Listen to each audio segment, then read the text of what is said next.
Hey guys, Michael Keogh, Team Keogh at RE/MAX, and welcome back to my front porch, and welcome back to the Barrie Real Estate Update Take 2. Such a beautiful evening now. I thought I'd come back to you and give you the proper stats for the sales and listings for the last week. So let's get right into it, guys. Condos, we had a good week. We had 12 new listings come on this week compared to 6 from last week, and of those 12 new listings, 4 of them were relisted, so in essence we have 8 new listings that have come on board. One of those properties actually was listed in July of 2019. Now they brought it back on. It expired. Now they brought it back on at $10,000 more. We'll keep an eye on that and let you know what happens. Drum roll. We have a conditional sale in condos. The first one probably in about a month. So we have 1 conditional sale this week compared to 0 from last week. And that one property that was sold conditionally was listed and sold within the same week. Firm sales, we're sitting at 2 sales from this week, which is exactly the same as last week. And presently we're sitting at 68 listings compared to 62 from the week before. So let's get right into residential. We had 43 new listings this week, and which is up slightly from the 40 that we had from the week before. 13 of those properties are relisted properties, so generally we're sitting then at 30 new listings coming on, and we had 21 price reductions. A couple of interesting ones that have come on. One property sold in 2017 for $700,000. Now they brought it back on the market. They've started it at higher numbers, and now they're down to $695,000. So we'll keep an eye on that and let you know what happens. Another one sold in August of 2019 for $520,000. Now they brought it back on at $559,900. We'll watch that one as well. Conditional sales, we have 3 conditional sales this week compared to 1 conditional sale last week, and one of those 3 properties that was listed, that was sold conditionally, was listed and sold within the same week.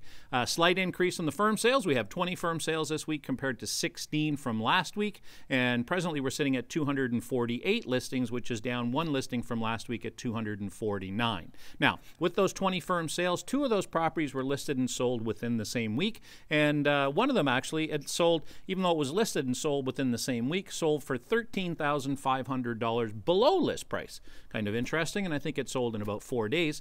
And there's another one, and it's not so much because of how much it sold over list, but what actually this property sold for. It's about an 1,150 square foot bungalow, which we've seen a ton of those being sold anywhere from $425 to $450, or sorry, $525 to $550,000. They brought this one on at $574,900, and it sold for $10,000 more at $585,000. So the interesting thing is there's a ton of these properties out there that are similar to this, and if they do show very well, is this going to be our new price point?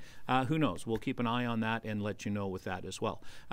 There was actually another interesting one that actually was sold power of sale through the bank. The people had lost their house, and they brought it on the market at $260,000, a detached house in on Newton Street. Now, you couldn't even live in the house. It wasn't livable. There was extensive water damage throughout, and I'm not even sure if you're allowed in the house prior to doing an offer, but it sold at $15,000 over list. It was about 750 square feet. It sold at $275,000.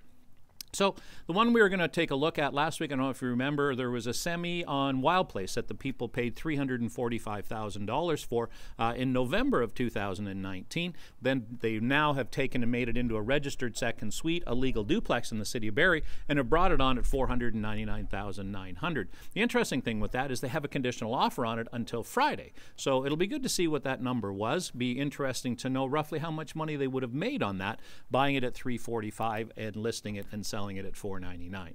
So what does that all look like? Where are we?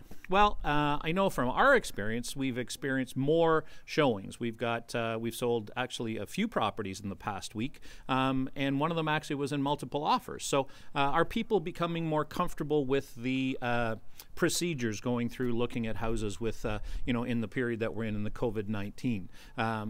We have virtual tours on the properties. We do virtual open houses on the properties, virtual showings, but yet the showings and everything are increasing, and also, as you can see, the offers are increasing as well. So what does that look like?